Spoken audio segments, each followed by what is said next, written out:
दर्शकों को स्वागत है आपका विधि से एमटी न्यूज में। मैं हूं कृष्णकांत सिंघारिया। अब देखते हैं दिन भर की खास खबरें। यातायात व्यवस्था में सुधार के चलते कलेक्टर व एसपी निकली थी सड़क पर। यातायात प्रभारी ने बताया सब्जी फल विक्रेताओं को किया व्यवस्थित।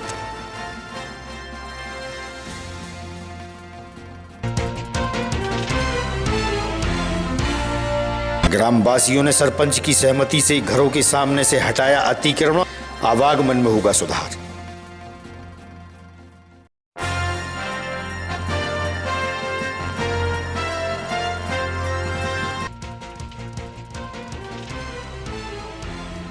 और रायसेन जिले की सांची को विदिशा में जोड़ने की पहल है जारी। शहर के जिम्मेदारों ने विधायक को सौंपा ज्ञापन।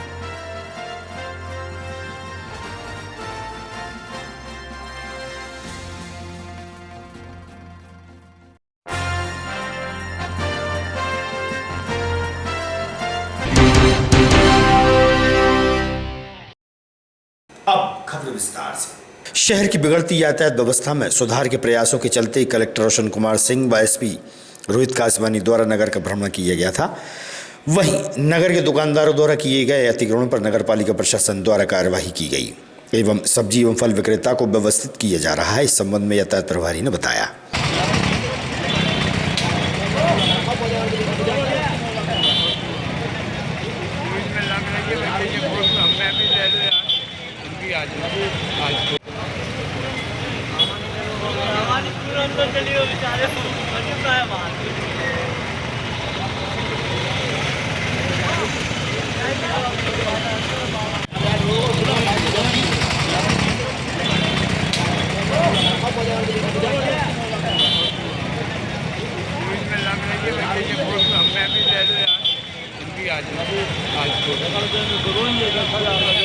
मातागंज में क्या है कि यहाँ बनवे शुरू होना है तिलक चौक से माधोगंज के बीच में। तो आज नगर पालिका और श्रीमान रेड्डी महोदय इनके साथ मिलकर तिलक चौक से लेकर माधोगंज तक जो दुकानदार रोड पर सामान फैलाए हुए थे उनको हटवाएगा, व्यवस्थित करवाएगा। जो नहीं हटाए उसको नगर पालिका अपने वाहन में लेके जब्त करके ले गई है और ऐसी निरंतर कार्रवाई जारी रहेगी। ग्राम पड़रिया में कररिया पंचायत में अतिक्रमण कर लिया गया था। काफी समय से अतिक्रमण के कारण आवागमन में असुविधाएं हो रही थी। वहीं ग्रामवासियों सरपंच की सहमति के बाद ग्रामीणों ने करीब 15 घरों से अतिक्रमण हटाने की पहल की है।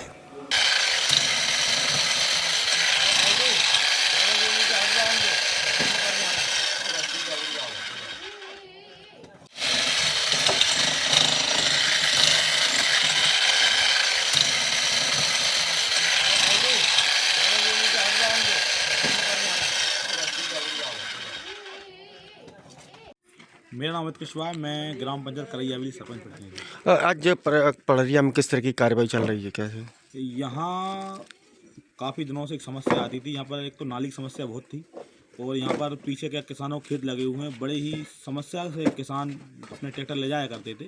फिर सारे किसानों के यहाँ के जो निवासी सबसे मेरी बात हुई, सब सहमत हुए कि हम अपना घरों का अतिक्रमण हटाने तैयार हैं। सब ने सहमति से अपने घरों का अतिक्रमण हटाया और सब सहमति से यहाँ पर नाली कार्य चल रहा है। और भविष्य में यहाँ पर कभी भी किसी भी किसान को ट्रैक्टर ले जाने में, बड़े भारी वाहन ले जाने में समस्या का सामना नहीं करना। लगभग कितने अतिक्रमण घर थे मतलब जिनको? यहाँ करीब 15 से 20 घर ऐसे थे जो अतिक्रमण में बने हुए थे और सबने अपनी सहमति से घर तोड़े और नाली निर्माण के लिए निर्माण कार्य किया। शासकीय राशन विक्रेता ने बताया कि राशन उपभोक्ताओं को 1 तारीख से 30 से 31 तारीख के बीच में ही राशन लेना आवश्यक होगा। प्रतिमाह अनाज लेना होगा उपभोक्ताओं को, जिसके लिए एक टीम भी काम कर रही है। मोबाइल से संपर्क किया जाएगा, दुकान संचालक ने बताया।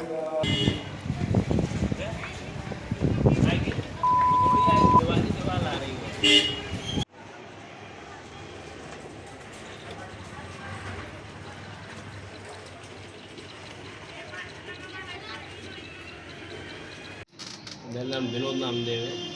कौन सी कंट्रोल है? कितने नंबर है? वार्ड नंबर 21, मकान कोड 270-1075।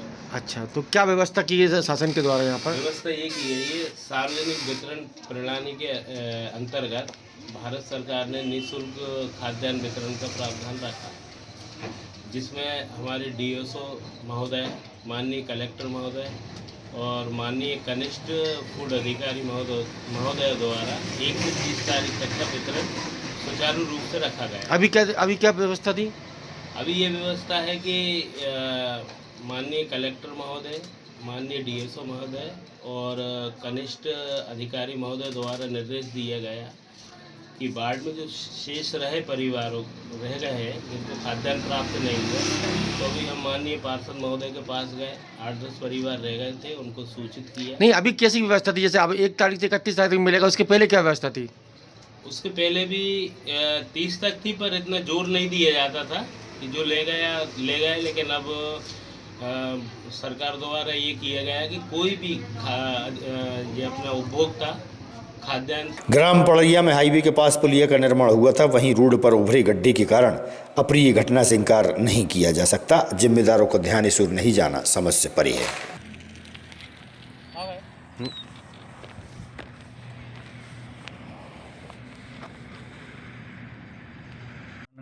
कहाँ रहते हैं आप? जी सर, बेलखेड़ी। यहाँ पर जो पुलिया है, पुलिया में एक गड्ढा हो रहा है, क्या कहेंगे इसके बारे में?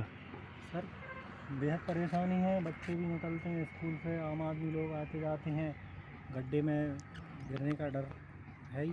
कितने महीनों से ये दिक्कत है आपको? बहुत दिन से, करीब 1 आध साल होने जा रहा होगा। 1 साल से हो गया? हाँ। तो आपने शिकायत वगैरह नहीं किया इसमें? शिकायत सर होती ही है, तो कुछ होता ही नहीं है। अच्छा। ऐतिहासिक स्थल के नाम से विख्यात सांची को विदिशा जिले में जोड़ने की कवायद चल रही है। रायसेन से विदिशा जिले में जोड़ने की प्रक्रिया की जा रही है। इसी संबंध में सनातन श्री हिंदुत्व समिति के अध्यक्ष नितिन माहेश्वरी के साथ टीम ने विधायक मुकेश टंडन को आवेदन दिया है। सांची को विदिशा में जोड़ने के लिए आंदोलन करने की बात भी कही।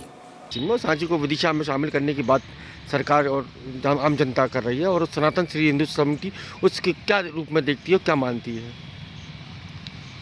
जैसे तो कल मैंने विधायक जी को ज्ञापन भी दिया है और उनसे माननीय मुख्यमंत्री जी से निवेदन करने वो बोला है कि आप विदिशा को सांची से जोड़ा जाए, क्योंकि सांची एक धर्म की बहुत बड़ी नगरी है और भगवान बुद्ध की, और वहाँ पर जो कि देश नहीं पूरे विदेश से लोग आते हैं और उनको धर्म का लाभ मिलता है। क्योंकि विदिशा और सांची लगभग बराबर सीमा पर ही है, और अगर ये जुड़ जाता है तो उन धार्मिक लोगों को बहुत सुविधाएं मिलेंगी, और विदिशा का प्लस सांची का दोनों का जो विकास होगा, और जो धर्म का लोगों को आस्था का केंद्र है लोगों की सांची, उनको बहुत लाभ मिलेगा। इसीलिए आज हम सब लोग हम एक आंदोलन भी करने जा रहे हैं, जिसमें विदिशा सांची एक आंदोलन चलेगा। उसमें यहाँ से पद यात्रा करेंगे, और जब तक ये एक नहीं होता हम आंदोलन करते रहेंगे। मैं बलराम मालवी, सांची वार्ड नंबर 1 से पार्षद हूँ। सांची में मेला लगता है हर वर्ष, इस वर्ष भी लगेगा। कब लगेगा, कौन सी तारीख में लगेगा, क्या तैयारी चल रही है? पहली बार सांची स्तूप में मेला इसलिए लगा था कि भगवान बुद्ध के परम शिष्य सारिपुत्र और महामौदगल्यायन उनकी अस्थियां सांची में रखी थी। मगर ब्रिटिश टाइम में अंग्रेज यहाँ से उन अस्थियों को इंग्लैंड ले गए थे। बाद में बौद्धिस्ट समाज ने उस बात की पुरजोर मांग रखी, तो उस समय देश के तात्कालिक पहले प्रधानमंत्री पंडित जवाहरलाल नेहरू जी थे। उनसे जब इस बात को रखा गया कि उन अस्थियों को हमारे देश में लाया जाए, तो फिर उन अस्थियों को पंडित नेहरू जी इंग्लैंड से भारत लेके आए। फिर उस बात को ये कहा गया इन अस्थियों को कहाँ रखा जाए। तब पूरे देश के बौद्धिस्ट लोगों ने इस बात का मंथन कर सांची स्थान को चुना कि सांची में उन अस्थियों को स्थापित किया जाएगा। तब से लेकर 30 नवंबर 1952 दिन रविवार था। उस दिन जवाहरलाल नेहरू हमारे देश के जो पहले प्रधानमंत्री थे, वो सारिपुत्र और महामौदगल्यायन की पूज अस्थियाँ लेकर सांची आए थे। जब से सांची में प्रतिवर्ष उन अस्थियों का पूरे अंतर्राष्ट्रीय स्तर के बौद्ध समुदाय के लोग यहाँ आकर उनकी पूजन करते हैं, उनकी मानता करते हैं। चूँकि दिन रविवार था, मगर जब हमारे मध्य प्रदेश में मुख्यमंत्री माननीय शिवराज सिंह चौहान जी बने, और उस समय तात्कालिक संस्कृति मंत्री स्वर्गीय श्री लक्ष्मीकांत शर्मा जी थे, तो उन्होंने इस अस्थि पूजन को 3 दिन का किया। उन्होंने शनिवार से पूजन शुरू कराई, इतवार और सोमवार तक पूजन कराई। 3 दिन कार्यक्रम हुआ। बाद में उनके जाने के बाद फिर दूसरे कार्यकाल में शिवराज जी के इसको 2 दिन का कर दिया गया। अभी वर्तमान में पहली बार ऐसा हो रहा है कि यह मेला हमेशा की परंपरा के अनुसार यहाँ नवंबर के आखिरी रविवार को यह मेला आयोजित किया जाता था। मगर इस बार चूँकि देश के प्रधानमंत्री माननीय नरेंद्र मोदी जी को यहाँ के स्थानीय जो बौद्ध सभा के अध्यक्ष हैं परम पूज्य बानगल उपतिस्थ नायक थैरो जी और बिमल तिस्थ नायक थैरो, इन्होंने देश के प्रधानमंत्री माननीय यशस्वी नरेंद्र मोदी जी से यहाँ आगमन के लिए अपना आमंत्रण उनको दिया था और उनकी अटकलें भी लगाई जा रही थी कि देश के प्रधानमंत्री सांची आएंगे। इसको लेकर ये मेला आखिरी नवंबर की जगह, नवंबर के आखिरी रविवार की जगह ये दिसंबर में पहुंच गया और इस बार मेला 30 नवंबर और 1 दिसंबर को होने वाला है। 30 नवंबर को शनिवार होगा और 1 दिसंबर को रविवार होगा। ये मेला बस अपनी परंपरा से 1 हफ्ते आगे बढ़ गया है। लगता है वो कब लगेगा, क्या तैयारी चल रही है? सांची में ये मेला 30 नवंबर और 1 तारीख को लगेगा और इसके लिए प्रशासन भी पूरी तरह से अच्छी तैयारी में जुटा हुआ और हमारी नगर परिषद भी पूरी तरह से तैयारी में है और साफ़ सफाई की व्यवस्था भी विशेष रूप से यहाँ की गई है। मेले में किसी प्रकार के क्यों विदेशी पर्यटक आते हैं, बाहर के अनुयायी यहाँ पे आते हैं, तो उन्हें किसी प्रकार की अव्यवस्था ना हो, इस बारे में पूरी नगर परिषद भी अपने तरीके से काम कर रही है और जिला प्रशासन भी अपने तरीके से काम कर रही है। कोठारी जी, सांची को जो मध्य प्रदेश सरकार ने परिश्रमण किया, उसमें सांची को जोड़ने की बात चल रही है, क्या देखते हैं आप उसको? सांची को तो विदिशा में बहुत पहले ही जोड़े आना चाहिए था, क्योंकि लोगों को बहुत परेशानी होती है। सांची के पास जिनकी ज़मीनें हैं उन्हें रायसेन जाना पड़ता है मुख्यालय में। विदिशा से जुड़ने से ये हो जाएगा कि वो विदिशा में काम हो जाएगा और बिजनेस बढ़ेगा। और सांची क्या मतलब एक धरोहर है देश का इतना बड़ा, वो विदिशा में आएगा तो विदिशा को भी बहुत फायदा होगा। मेरा नाम सुभाष बोहत है। विदिशा में मैं समाज सेवी हूँ, कांग्रेस पार्टी का कार्यकर्ता हूँ।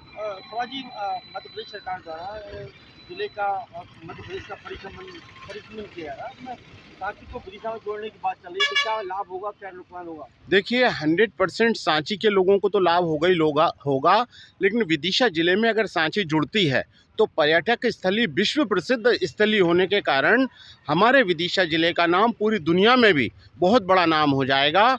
और मैं कहता हूं, मध्य प्रदेश सरकार के आदरणीय मोहन यादव जी, मुख्यमंत्री जी को मैं धन्यवाद देता हूं कि उन्होंने सांची को विदिशा में जोड़ने का काम किया है। ये गौरवान्वित करने वाला काम है। सांची के जितने ग्रामीण क्षेत्र और नगर क्षेत्र विदिशा से जुड़ेगा, इससे आशातीत उन लोगों को ज़्यादा लाभ होगा, क्योंकि उन्हें रायसेन जाना पड़ता था हर काम के लिए, सरकारी काम के लिए, लेकिन विदिशा उनके बिल्कुल नज़दीक है। तत्काल प्रभाव से वो 10 मिनट में अपने विदिशा आके अपना काम करा सकेंगे। कमलेश सेन जी, आप एक सामाजिक कार्यकर्ता हैं, रेलवे सलाहकार की समझती है, जैसे कि अगर सांची विदिशा में जुड़ती है तो क्या लाभ होगा, किस दृष्टि से देखते हैं आप उसको, सांची को विदिशा में जोड़ना? सबसे बड़ी खूबसूरती तो ये होगी कि विश्व धरोहर जो सांची है, सांची के स्तूप हैं, तो हमारे ज़िले की शान बढ़ाएंगे। तो ज़िले की सीमा से जुड़े हुआ विधानसभा है, वहाँ के विधानसभा के नागरिकों को भी अपने जिला मुख्यालय से करीब होने के कई फ़ायदे मिलेंगे। और इसके साथ साथ राजनीतिक दृष्टिकोण से भी जनप्रतिनिधियों को जो जिला मुख्यालय पास में पड़ता है, तो आने जाने में बहुत सुविधाएँ होंगी। जुड़ना लाभ का ही एक विषय हो सकता है, बाकी मुझे लगता है इसके जुड़ने से बहुत सारे लाभ आम नागरिकों को भी होंगे।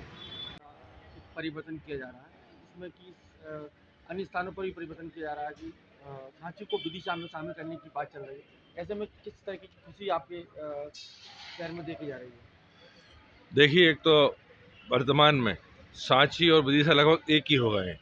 आपको लगता ही नहीं है कि हम आज से 10-15 साल पहले जाएँ तो लगता था कि भाई एक 10 किलोमीटर की दूरी है, लेकिन अब हमारे शहर के अच्छे बड़े बड़े होटल्स उस तरफ खुल गए हैं और सांची और विदिशा एक ही हो गया है। और सांची से जो दूरी रायसेन की है वो लगभग 25 से 30 किलोमीटर की है और विदिशा में अब कोई नहीं के बराबर दूरी है। तो सबसे पहली बात है कि एक बहुत बड़ा, जो कि हमारा पुरातत्व की धरोहर है, सम्राट अशोक एक बुद्ध की नगरी है, वो हमारे इस ज़िले में जुड़ जाएगी तो एक हमारे ज़िले का गौरव भी बढ़ेगा, साथ ही साथ सांची के लोगों को भी लाभ होगा। दूसरी बात कि उसके आसपास की जितनी ज़मीनें हैं, उनके जो किसान हैं, उनको बेवजह रायसेन ज़िले जाना पड़ता है, उससे भी लाभ होगा कि वो यहीं के यहीं बगल के 5 किलोमीटर दूर तहसील में आकर अपना काम अच्छी तरीके से कर सकेंगे। निश्चित तौर से ये कदम बहुत अच्छा है, भविष्य के लिए भी अच्छा है और पुरातत्व की दृष्टि से, बौद्ध धर्म की दृष्टि से भी बहुत अच्छा है। इससे विकास के कई रास्ते भी खुलेंगे। उनको जो सुविधाएं अभी रायसेन ज़िले में मिलती हैं वो विदिशा ज़िले में मिलने लगेंगी। तो निश्चित तौर से ये एक सरकार का बहुत अच्छा कदम है। सांची को विदिशा में मिलाने की जो पहल चल रही है, बात चल रही है, उससे क्या फ़ायदा होगा, क्या देख रहे हैं आप? विदिशा ज़िले में यदि सांची विदिशा में सम्मिलित होती है तो निश्चित ही इससे विदिशा ज़िले के लिए और सांची के लिए बहुत लाभप्रद है, क्योंकि वहाँ की अधिकतर लोग सांची से विदिशा अप डाउन करते हैं, क्योंकि विदिशा सम्राट अशोक की ससुराल है और प्राचीन सांची में जो बौद्ध जी की मूर्तियां हैं उसके आसपास के लोग, क्योंकि रायसेन जिला काफ़ी दूर है और विदिशा 8-10 किलोमीटर है, तो हम जिला कांग्रेस कमेटी की ओर से विदिशा जनपद पंचायत की ओर से हम मांग करते हैं कि सांची को विदिशा में मिलना बहुत अति आवश्यक है। इससे कई उद्योग भी यहाँ आ सकते हैं। मध्य प्रदेश शासन से हम मांग करते हैं कि विदिशा ज़िले में, और आदरणीय केंद्रीय मंत्री शिवराज सिंह से मैं मांग करता हूं कि विदिशा को सांची में सम्मिलित करना बहुत अभी आवश्यक है। यही मेरी मांग है। मैं पूर्व पार्षद राजेश राय हूँ। जी, मध्य प्रदेश सरकार का द्वारा परिसीमन किया जा रहा है और उसमें विदिशा को सांची में जोड़ने, सांची को विदिशा में जोड़ने का एक मुहिम चल रही है, इसमें क्या विचार है आपके? सांची जुड़ने से निश्चित ही विदिशा को लाभ होगा और सांची को भी लाभ होगा कि पर्यावरण और पुरातत्व के हिसाब से विदिशा में एक ऐसा स्तंभ जुड़ जाएगा जिससे विदिशा ज़िले को एक नया नाम मिलेगा और कई ऐसी गाड़ियां होंगी रेलवे की जो विदिशा स्टेशन पर नहीं रुकती, वो सांची पे हम रुकवाने की कोशिश करेंगे। उससे निश्चित ही विदिशा को फ़ायदा होगा, ऐसा मेरा मानना है। मैं एडवोकेट कौशल किशोर माझी। और माझी जी, देखा जा रहा है मध्य प्रदेश सरकार के द्वारा अभी कुछ मध्य प्रदेश में परिसीमन को लेकर जिले बनाने की बात चल रही है अलग अलग क्षेत्रों में, उसी में सांची भी शामिल है। सांची को विदिशा में शामिल करने का एक कार्य सूचना मिली है, उसमें सांची अगर विदिशा में शामिल होती तो क्या लाभ होगा? सांची यदि विदिशा में सम्मिलित होती तो उससे कई लाभ हमें मिलने वाले हैं। जैसे कि अभी वर्तमान में नगर पालिका है, हो सकता है कि सांची मिलने के कारण नगर पालिका को नगर निगम भी किया जाए। और सांची एक हिस्टोरिकल प्लेस है जहाँ कई टूरिस्ट आते हैं, तो उसका भी हम सबको लाभ मिलेगा। रोजगार की जो एक मेन भूमिका रहती, तो सांची विदिशा में सम्मिलित होगी तो एक रोजगार के नए अवसर भी हमें मिलेंगे। और चूँकि सांची विदिशा में आने से दो लाभ जो बड़े लाभ होने वाले हैं, वो सबसे बड़ा लाभ तो ये है कि एक हिस्टोरिकल प्लेस हमें विरासत की जो कई समय से रायसेन ज़िले में थी वो विदिशा ज़िले में आएगी। बाकी बहुत सी हिस्टोरिकल प्लेस विदिशा ज़िले में पहले से थी, एक नई और हमारे विदिशा ज़िले की बड़ी जो बड़ी सौभाग्य हमारे सबके लिए होगी। जी, अपने परिचय है? अर्पित उपाध्याय। जी, मध्य प्रदेश सरकार के द्वारा परिसीमन किया जा रहा है जिसमें विदिशा में सांची जोड़ने की पहल चल रही है, बात चल रही है, किस तरीके क्या देखते हैं आप उसको? सांची अगर विदिशा में जुड़ता है निश्चित रूप से सांची के लोगों को काफ़ी लाभ होगा। अभी उनको जिला स्तरीय काम के लिए रायसेन जाना पड़ता है जो सांची से दूर पड़ता है, विदिशा उनको नज़दीक पड़ेगा, उनको लाभ होगा। और सांची एक विश्व पर्यटन स्थल है, सांची स्तूप जो कि बहुत ही फेमस है, वो हमारे विदिशा ज़िले में आ जाएगा, बहुत अच्छा रहेगा विदिशा के लिए। आज की खबरों को देते हैं पर विराम। आगामी खबरों के लिए आप देखते रहिएगा विदिशा EMT न्यूज़। नमस्कार।